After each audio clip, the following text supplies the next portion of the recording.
كريم، ازيك يا مستر؟ اهلا اهلا يا كريم.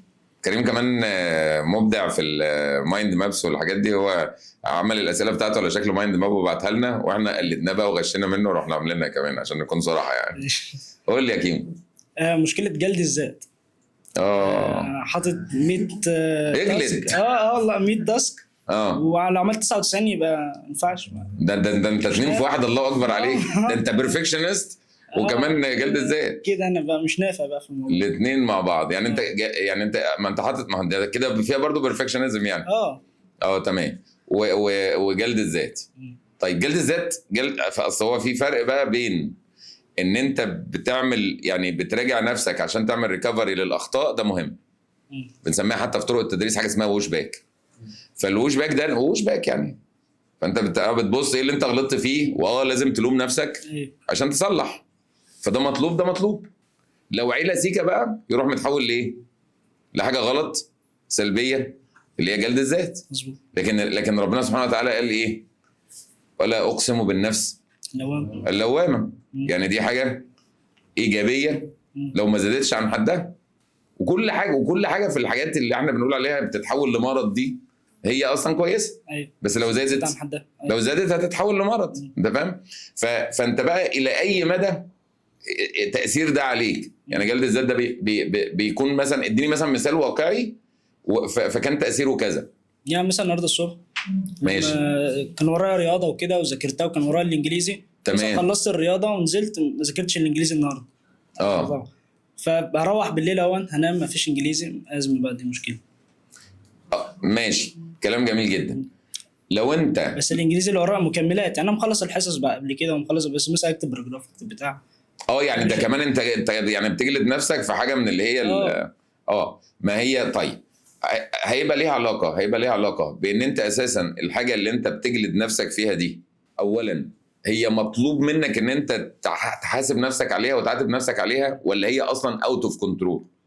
يعني هل هي حاجه انت اصلا المفروض ان انت مسؤول ان انت تعمل كده فانت ما عملتوش، فبالتالي ان انت عمال تحاسب نفسك، ولا هو اصلا المفروض ان دي مش مسؤوليتي فمش المفروض ان انا احاسب نفسي عليه؟ ومنها مساله المثاليه اللي هي المفرطه دي. يعني انا مش معقول مثلا اقول ايه، اقعد بالليل ده انا النهارده ما رحتش زرت اختي وما عملتش امتحان وما عملتش كذا وما عملتش كذا. ما انت اصلا مش مطالب ان انت تزورها كل يوم، ومش مطالب ان انت مثلا حاجه زي كده. الحاجه الثانيه، هل انت الحاجه اللي انت سبتها دي، هل انت اصلا كنت حاطط خطه زي ما قلنا واقعيه وفيها مساله المرونه، فبالتالي دي راحت منك؟ ما انت لو حاططها زي ما قلنا واقعيه وفيها الشروط اللي احنا قلناها، هيبقى انت ما عندكش جلد ذات، لان الحاجه دي هتترحل لبكره. او ان انت كنت حاطط حاجه اصلا اوفرلود على اليوم. يعني انا بستغربكم جدا، انت عارف ان انت عندك النهارده مثلا 5 دروس وحاطط مثلا مش عارف 12 تاسك 13 تاسك. طب فين؟ طب فين الكلام ده؟ دي حاجه. الحاجه الثانيه ان حتى وانت بتحط الخطه، انت دلوقتي الدرس نفسه انتوا شايلينه من التو دو ليست، مش عارف ليه. يعني انا دلوقتي تقول لك ايه، في ساعه ونص ضايعه في درس الانجليزي انت مضيع عليه واحد، بتيجي نرقص سلو مثلا؟ لا، ده الساعه ونص ده اصلا مضافه للانتاج بتاع اليوم، بروفايدد بشرط ان انت تكون حضرت الحصه بما يرضي الله فاستفدت فطلعت مستفيد فعلا. فدي مضافه لمذاكره. النهارده انا ذاكرت انجليزي مع المستر ساعه ونص وذاكرت كده، فدي مضافه للموضوع. ف لو حاجه خارج قدراتك، حاجه خارج مسؤولياتك، حاجه خارج قدراتك، او بسبب سوء تنظيم او حاجه زي كده، ما ينفعش ان انت تجلد نفسك عليه. لكن لو في حاجه هي طلعت عندك اصلا في يعني من السلبيات، يعني من السلبيات وانت قادر على تصليحها وما بتصلحهاش، هي دي المشكله. حاجه تانية ان انا بقول ان انت المفروض ما تجلدش ذاتك ليه، او ما تندمش فكره الندم مثلا على حاجه عدت او حاجه كده، لان انت وقت ما عملتها كان عندك قناعه ان هو ده الصح. يعني اديك مثال على نفسي، انا كمدرس في مرحله من حياتي كمدرس انا مسميها مرحله الجاهليه. فتره الجاهليه دي اللي هو انا كنت بدرس هكذا وجدنا اباءنا زي ابو جهل. احنا طلعنا بنتضرب، انت واخد بالك ايه، واضرب الولا وكسر له كده واحنا نعالج وبتاع، وانا وزي كل المدرسين والابهات ان هي دي الطريقه المثلى، وان انا عاوز مصلحتك فاروح ضربك قلم مخلي راسك زي المروحه السقف، فهو ده. وبعدين بعد كده اقول لك هيشكرني. فكنت ماشي بالقناعه دي. فدلوقتي مثلا ايه يعني الواحد نضج واتغير وكده، وقناعاته اتغيرت تمام. طيب لما بقعد مع نفسي، طب ما ده انت كده دمرت حياه ناس قبل كده، انت فاهم الفكره؟ مم. ما هو ده جلد ذات اهو. ايوه. وممكن انا ممكن اقعد اعيط حرفيا مم. حرفيا. طيب لما بتيجي تراجع بقى، طب انت وانت بتعمل ده ساعتها كانت نيتك ايه؟ كنت عاوز ايه؟ بالظبط. كانت ايه قناعاتك؟ كانت ايه معرفتك اصلا؟ كانت معرفتك هي كده. فبالتالي انا بقى مش محتاج ان انا اقول ايه ده، انا يجي لي بقى تروما من حته ان انا عملت غلط. فانت دلوقتي عملت غلط، اثرت في الجزئيه دي النهارده، فبتجلد ذاتك. طيب اسال السؤال، انت اثرت ليه؟ عشان نمت كتير؟ لا، يبقى تعاتب نفسك. فاهم قصدي؟ ايوه. لا، طب ده انا اثرت عشان جالي ظرف طارئ غصب عني، يبقى ما تجلدش نفسك.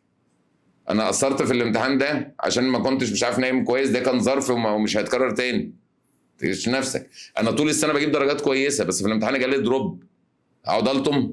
لا، انا التوتال بتاعي الاوفرول بتاعي كويس، فانا اشوف ايه المتغيرات اللي حصلت في الامتحان ده عشان اشتغل عليها. فهمت امتى تجلد وامتى تعدل؟ انت واخد بالك؟ فانا اديتك مثال هو واضح جدا اهو. دي حاجه في قدراتي وفي قناعاتي، والمفروض انها تتعدل. تاني اهو. عشان كده انا هدخل على قضيه تانية، يمكن انتوا برضو كنتوا عايزين تسالوا، وبعتين ولادي باعتين اسئله. انا مثلا ايه، في ناس مشكلته ان ابوه بيحبطه، او باباه ومامته، او ما انا ابوك، يعني بابا وماما والمدرس ممكن يكونوا محبطين. وممكن يكون بيقول لك ايه انت الجمله المشهوره بقابلني لو نفعت. صح؟ صح. ماشي. طيب وفي ناس تانية بتشتكي، دي لسه هنعالجها. ايوه. بس في ناس تانية بقى بتشتكي يقول لك ده بالعكس، ده انا ابويا ضاغط عليا عشان طيب، بس كل الموضوع انه بيحلم ان انا بطلع كذا، وانا ضغطتي كلها ان انا نفسي ايه؟ احقق له حلمه، فانا في الضغطه دي. فاهم؟ طيب انا هقول لك بقى كأب، انا كأب اللي عاوز اشوفه منك ان انت تكون عامل اللي عليك، والنتيجه ايا كانت هتلاقيني بتقبلها منك جدا، فاطمن. بس بشرط ان انا اشوفك عامل اللي عليك. لكن اشوفك مقضيها وعمال بتنام بال 19 ساعه وتصحى وتروح الدرس ما ترجعش غير اخر الليل ومش عارف ايه وكلام من ده، هزعل. فاحنا كأبهات انا ما تحملش همي في ان انا كده مش هحقق له حلمه. لا يكلف الله نفسا الا وسعها. انا نفسي ان انت تحقق لي اللي انا عاوزه، بس في الاخر انا لما باجي ابص وبشوف اولياء امور كتير من النوع ده، اللي هم الناس اللي هي الباشنت قوي دي، اللي حنينه قوي دي، اللي لدرجه ان هو يخليك عمال بتلوم نفسك. يا جدع بقى انت بتضربني قلم، طب يا عم انت في ايه يا عم؟ اشرب سجاير ولا اعمل ايه؟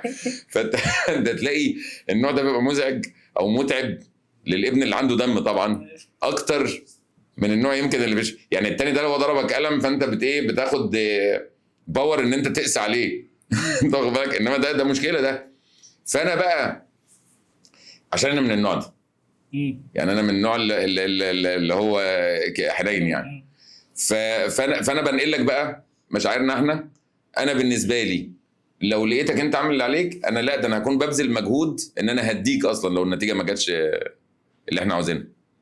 وانا شفت ابهات كتير كده ويتصل بيا يقول لي ساعدني، هي والله عملت اللي عليها بس منهاره وزعلانه وبتاع. طب انت زعلان؟ لا خالص والله، ده انا زعلان عشان زعلها.